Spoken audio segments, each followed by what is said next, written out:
ടൗൺഷിപ്പിലെ വീടുകൾ പണിയൊക്കെ പുരോഗമിച്ചുകൊണ്ടിരിക്കട്ടോ. വീടുകളാണ് നോക്കി.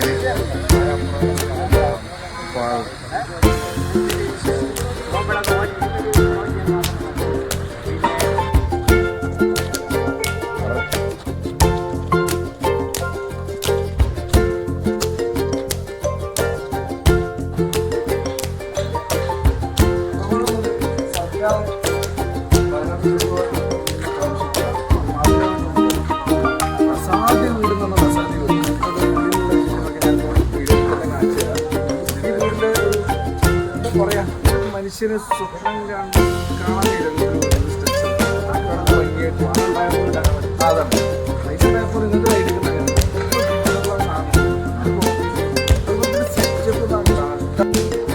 ഇതാണ് സർക്കാർ വയനാട് ദുരന്തബാധിതർക്ക് വേണ്ടി നിർമ്മിക്കുന്ന വീട്ടിലെ ഒരു വീട്. ഇഷ്ടംപോലെ വീടിൻ്റെ പണി ഇവിടെ നടന്നുകൊണ്ടിരിക്കുന്നുണ്ട്. കയറി വരുമ്പോൾ തന്നെ നമ്മൾ അതിന് സിറ്റ് ഔട്ടൊക്കെ അത്യാവശ്യം നല്ല സ്പേസ് ഉണ്ട്. ചെടി വെക്കാൻ എന്തോ ആണ്. പിന്നെ കഴിഞ്ഞ് ഹാളിലേക്ക് വരുമ്പോൾ നമ്മൾ ഹാളിലേക്ക് വരുമ്പോൾ വലുപ്പം ഭയങ്കര വലുപ്പം അല്ല ശാഖ നല്ല വലുപ്പമാണ് അല്ലേ?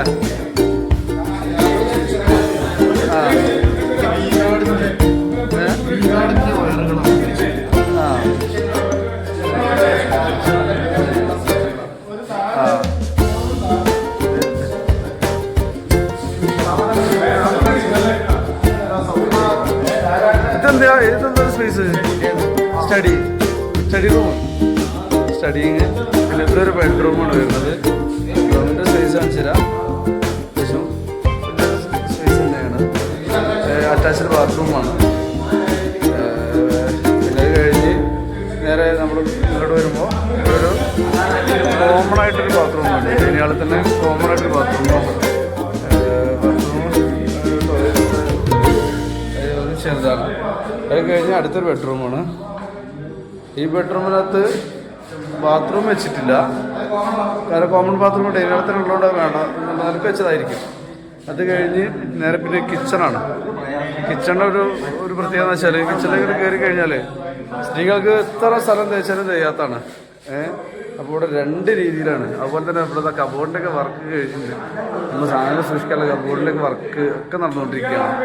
അതൊക്കെ നല്ല നല്ല മെറ്റീരിയൽ ഉപയോഗിച്ചാണ് ചെയ്തിട്ടുള്ളത്. പിന്നെ അത് മാത്രമല്ല, ഇതിൻ്റെ പ്രത്യേകത വെച്ചാൽ ഇതാ ഇപ്പം നിങ്ങൾ കറക്റ്റ് കിച്ചണ്, ഈ കിച്ചണോട് ചാരിയിട്ടുണ്ട്. ഇതിനുള്ളിലേക്ക് വേറെ സ്പേസ് ഉണ്ട്. വാഷിംഗ് മെഷീൻ, ബേസിന് അവിടെ പാത്രങ്ങൾ കഴുകണം, അവിടെ ഇട്ട് കഴുകുക. കിച്ചന്റെ പുറകുവശം നല്ലൊരു ഇഷ്ടം. അതെ, ഇവിടെ അത്യാവശ്യം തോന്നുന്ന സ്ഥലമുണ്ട്. ഇതൊക്കെ ചുറ്റുമതിൽ കെട്ടി ഗേറ്റ് വെച്ച് സംരക്ഷിക്കുന്നുണ്ട് കേട്ടോ. ഇതിപ്പോൾ ചുറ്റുമതിലൊക്കെ കെട്ടിക്കഴിഞ്ഞൊരു വീടാണ്. ഇതിൻ്റെ ഫിനിഷിംഗ് വർക്കിലേക്ക് പോയിക്കൊണ്ടിരിക്കുകയാണ്. ഇതിൻ്റെ പ്രത്യേകം ഞാൻ ഒരു ഗേറ്റ് കാണിച്ചു തരാം. അതിൻ്റെ ബാക്കൊക്കെ ചുറ്റും മതിലുകൾ വരുന്നുണ്ടെങ്കിൽ കൂടി ഇതാ ഫ്രണ്ടത്തെ ഗേറ്റ് ഒന്ന് കാണണ്ടാണ്. വീടിൻ്റെ വർക്ക് നടക്കുന്നുണ്ടോ? ഇതാ ഓരോ വീടിൻ്റെയും ഇതുപോലെ 3 സൈഡും മതിലാണെങ്കിൽ ഒരു സൈഡിൽ ഇങ്ങനെ ഗ്രില്ല് വെച്ചിട്ട് പിന്നെ സെപ്പറേറ്റ് ഒരു ഗേറ്റിൻ്റെ പോർഷനൊക്കെ ആയിട്ടാണ്. പിന്നെ വർക്ക് എടുക്കാൻ ഇൻട്രസ്റ്റിൻ്റെ പണിക്കാർ ഇവിടെ ഉണ്ട്. അവിടെയൊക്കെ വീടിൻ്റെ വർക്ക് എടുക്കണേ. എല്ലാ വീടും തകൃതിയായിട്ട് നടക്കുന്നുണ്ട്. അതിന് പുറമേതാ അവിടെ എന്തൊരു ഷൂട്ടിങ് എന്തോ നടക്കുന്നുണ്ട്. ഒരു സിനിമയുടെ ഷൂട്ടിങ്ങുകാരായിട്ട് വന്നാൽ തോന്നുന്നുണ്ട്. എന്നാലും അവിടെ ഷൂട്ടിങ്ങും നടക്കുന്നുണ്ട്. എന്തായാലും സർക്കാരിൻ്റെ ഈ പ്രൊജക്റ്റ് സാധ്യമാണ്. എന്തായാലും അടിപൊളിയായിട്ടുണ്ട്. ഒരു മഹാദുരിതത്തിൽപ്പെട്ട ഒരു ജനതയെ എങ്ങനെ ഒരു സർക്കാർ ചേർത്ത് പിടിക്കുമെന്നുള്ളതിൻ്റെ ദൃഷ്ടാന്തമാണ് നമുക്കിവിടെ വരുമ്പോൾ കാണാൻ കഴിയുന്നത്.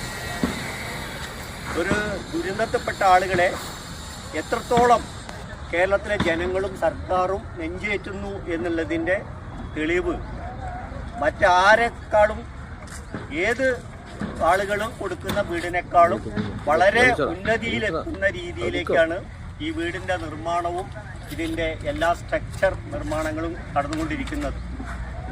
ഈ ടൗൺഷിപ്പിൽ താമസിക്കുന്ന ആളുകൾ ഒരു ദുരന്ത ബാധിതരാണെങ്കിൽ അവർ വലിയൊരു ഭാഗ്യവാന്മാരാണ് എന്ന് നമുക്ക് തെളിയിക്കാൻ കഴിയുന്നതാണ് ഈ ടൗൺഷിപ്പിൻ്റെ നിർമ്മാണവും മറ്റു കാര്യങ്ങളും നടക്കുന്നത്. ഈ ടൗൺഷിപ്പ് ഇത്രയും നല്ല രീതിയിൽ പ്രവർത്തന സജ്ജമാക്കുന്ന സർക്കാരിനെ നമ്മൾ അഭിവാദ്യം ചെയ്തു.